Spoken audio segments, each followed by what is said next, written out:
Malcolm, connecting our community and spreading visibility. Have you ever discovered a need for connection in your community? Malcolm Ribot, a transgender man, began traveling around the United States over 2 years ago to meet others like himself. He connected with those who never met other individuals like them and didn't know there were others nearby. Learn how and why this trip began and how it grew, evolved into an ongoing initiative to help fellow transgender men find one another in their own cities and towns. Malcolm is a transgender man who started traveling over 2 years ago, connecting and making visible over 1,000 fellow individuals of trans male experience in 49 of 50 states in the United States thus far. His efforts have been featured in video, radio, and written forms via NBC Out, NPR Here and Now, KNKX Sound Effect, the Ribot Times, FTM Magazine, Buzzfeed, and Transform Washington. No big deal. Please give a big CMX welcome to Malcolm Ribot.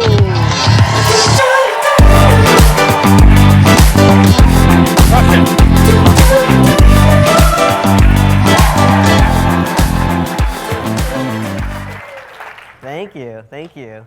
I have to say I was incredibly nervous before coming here, but I'm super grateful to have had all day yesterday to kind of get a feel for everybody and meet some new friends, and still nervous though. All right, so here's my story. Thank you. All right, 2 years, 3 months, and 10 days ago, on June 11th, 2015, I started traveling around the country, at first without any specific mission in mind, but it all started, the long, complicated story short, I had my heart broken. Thank you. It was tough, for sure. I was making plans to move to Hawaii, but there was going to be a waiting period between my lease ending and being able to move over there because I have a dog. That's my puppy. His name's Grayson. There's gonna be a waiting period because Hawaii is rabies free. So I didn't want to sign a new lease or do a month-to-month lease, so I was like, oh, what could I do in a couple months? And I had a relatively large following on social media at the time, so I started contacting other trans men just to see if they wanted to hang out while I did a road trip before I would move over to the island. So I made a big long list. And then I went to Ohio for my top surgery right beforehand. This is me the day of, right after. This is a couple days later. A friend of mine who's also transgender helped me, he took care of me afterwards. And that's me, not today. I haven't been working out much lately, but that's this past year at least. And that's me in 2011, so that can show you some of my transition. 2 weeks after I had my top surgery, I flew over to Hawaii to visit before I would start my road trip. And so this is me, the first time I was able to go into the water shirtless. What better place than Hawaii in a waterfall? Like, it was amazing. And then outside, and I probably shouldn't have done this, but I did a hike 2.5 weeks after, and it was like one of the most difficult hikes of my life. There was actually ropes involved, but it was great.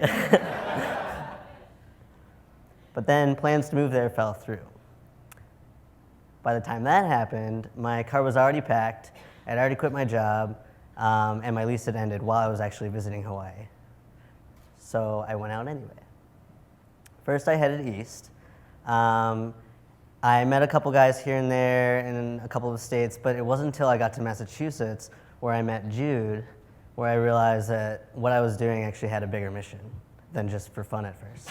And it was because I was the first other trans man that he had ever met.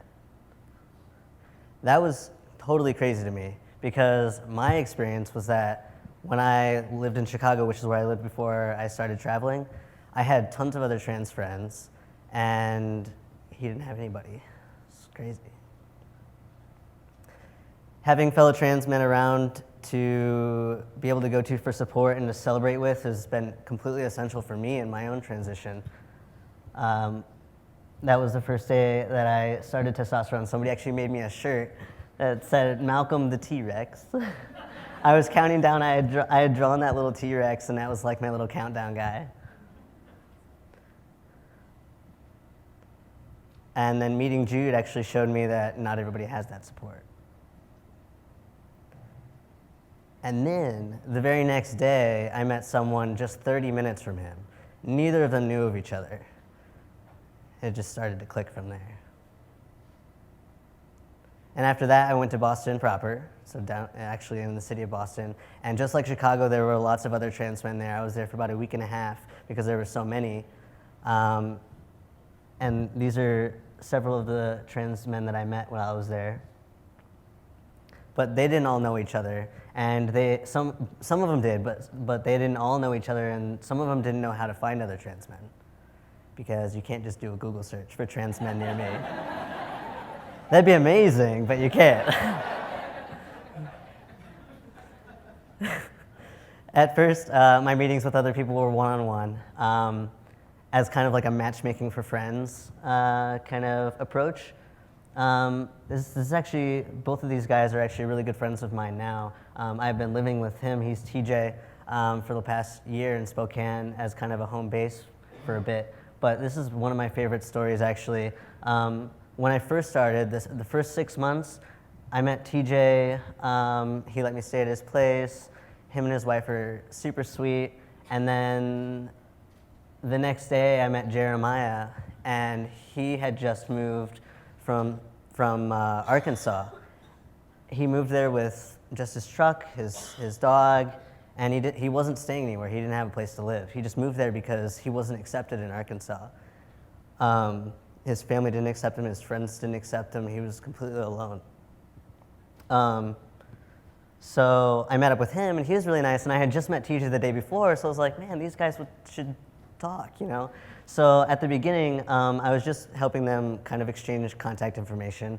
So I asked them if they were okay with me giving each other their phone numbers, and then I went on my way. I found out later that they contacted each other and they started hanging out, and I got a message from Jeremiah probably like a month later, and he said, hey man, because of you,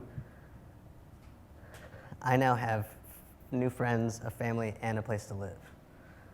I sobbed when I got that message.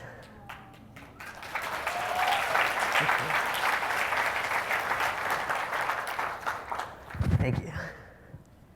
My list of those to meet grew and grew and grew as people were following my work, but then there was a certain point when time became an important factor.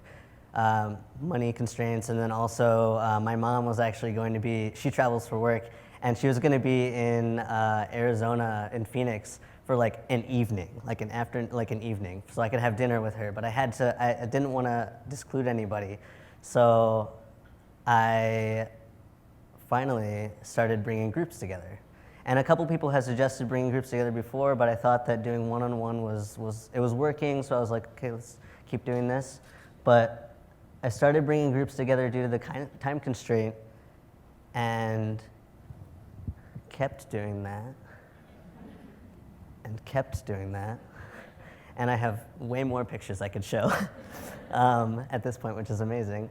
But this was game-changing. And what was so game-changing about it was the fact that I could see these people now connecting right in front of my eyes. Instead of like finding people that, seeing if they had similarities and then linking up as, like I said, like a matchmaking kind of way, I was seeing them actually doing that in person. And my heart still swells every time I see them do something like this. At the end, they'll take out their phones, they'll exchange information, all excited, and I can tell that they want to hang out again. One of the reasons that I wanted to do it one-on-one too in the beginning was because I actually ironically have some social anxiety.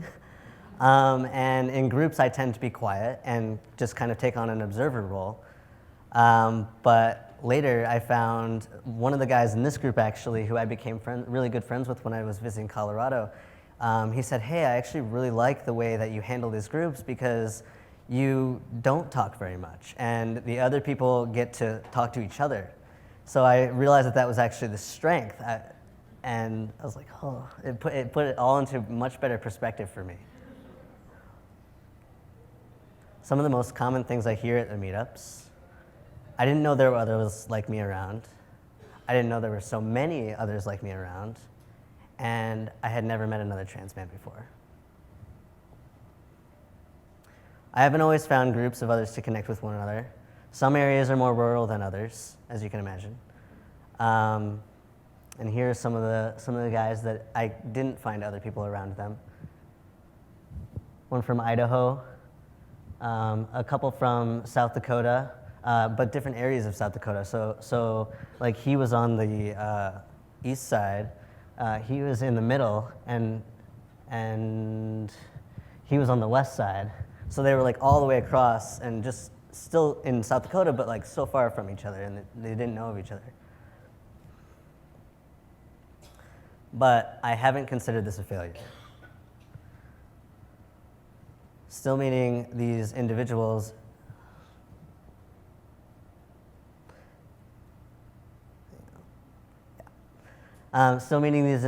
has helped when I share the photos with their permission, of course, because I don't want to ever out anybody who's not ready to be out or doesn't want to be out or isn't safe to be out. I've posted the photos with them, and it's helped other people feel less isolated. They'll see these pictures online, and maybe there's somebody that's in South Dakota that's close to this person and they didn't realize. So they can see that picture and hopefully reach out. So I'll post the pictures on my Instagram. So here's like an example of posting it on Instagram without the comment. And then my Tumblr as well.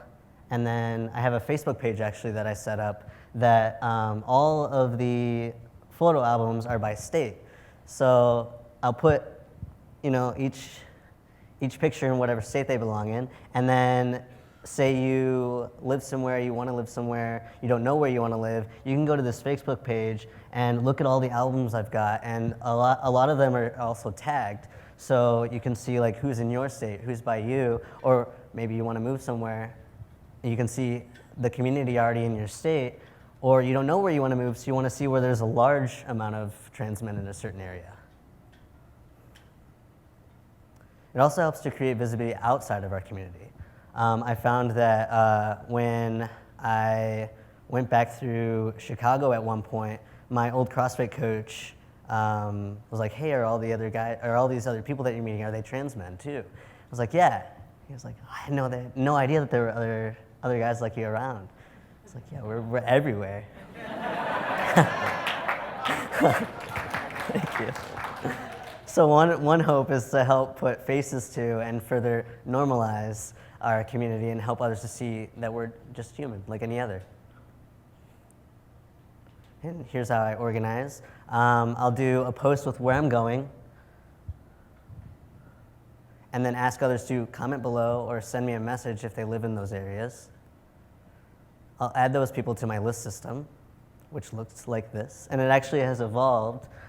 In the very beginning, the first 6 months, I started on just a note, and it got very long and very difficult to keep track of, but I would have to scroll through. Every time I had one person to add to it, I had to scroll through the whole thing wherever they were on the list. So after the first 6 months, when I had a little bit more time, when I had to stop and earn money again, I created this new system which uses the Pages app on the iPhone, and it's by state. So anytime someone contacts me from a certain state, I can go in the states list instead and then add them there where the city is on there. And then I'll contact one or two of the guys on that list. When I'm about to go to a place, I'll contact one or two of the guys on there and then come up with a where and the when. I'll ask them where's good for a group, where's safe for us to go, and then we'll pick a time, and then I'll reach out to everybody else on the list for that same specific city and let them know where and when, and then ask them if they want to, they can invite other people that they might know. So it's very word of mouth. And that's for safety. I don't ever post where and when on my social media, because unfortunately there's people who are hateful in the community that have left hateful comments on my pictures, and they don't know me. They don't know me personally, so I've gotten to the point where I don't take it personally anymore. But heaven forbid someone like that would show up they could see where and when, and they would show up, and I just don't even want to think about what could happen. I've learned a lot along the way so far. I've learned that gender is a social construct. Gender is a spectrum. That there's no one or right way to be a man or express one's identity, trans or otherwise. There's no one or right way to be transgender. There's no set process, no set steps we all have to take to transition. Some trans individuals never transition. Some may socially transition, but not physically or medically transition. So some might go on hormones, some might not. Some might have surgery, some might not. Some might have surgery and not go on hormones. You know, it's all based on what the individual needs.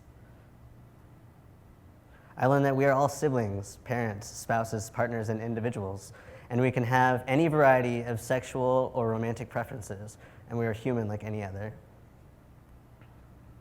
And that some individuals are kicked out of their homes and have unsupportive families. So many in our community actually have chosen families, and what I like to call families. And though I have an incredibly supportive family, and I'm super, super, super grateful for that, and my brother's actually here today.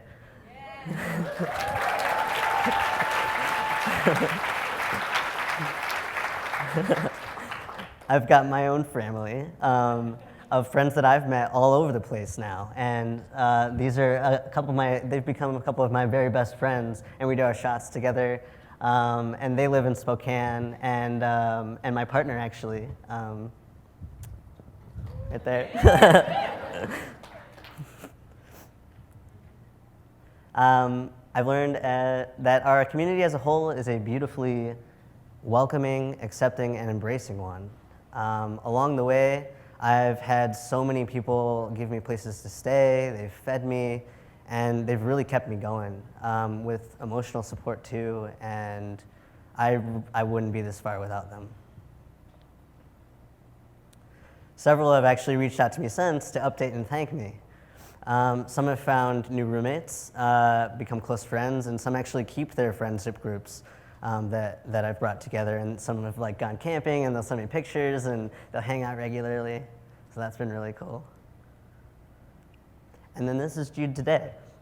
I actually got to see Jude this past last weekend at the Philadelphia Trans Health Conference. He's a good friend of mine now, and these are a couple of the other guys that I met along the way that he's become friends with since, and he's actually roommates with River there on the far right. And River's one of my good friends too, so it's like everybody's just, it's just amazing.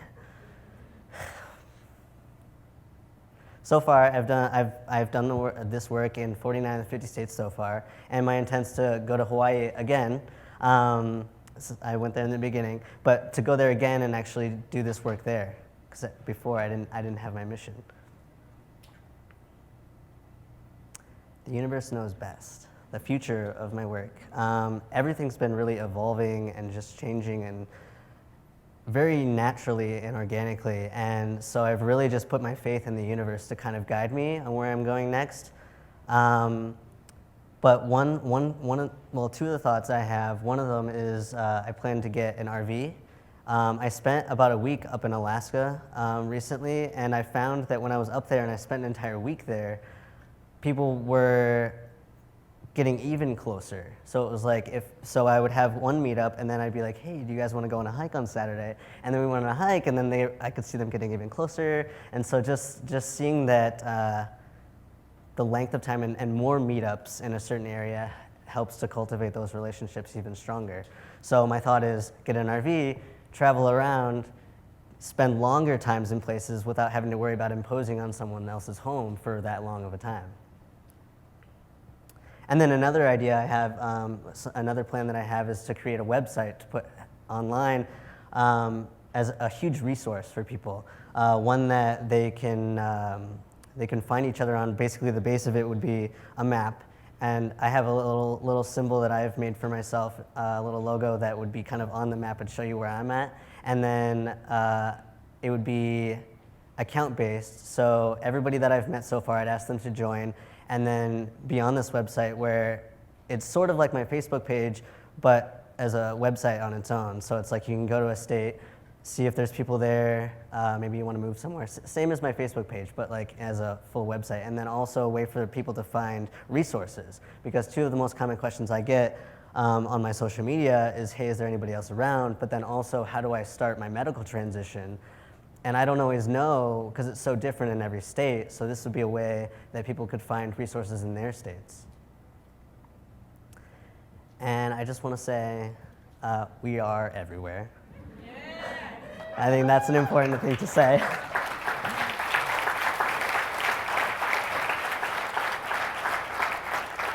And that's something that is one of my main missions, for sure, of the work that I'm doing.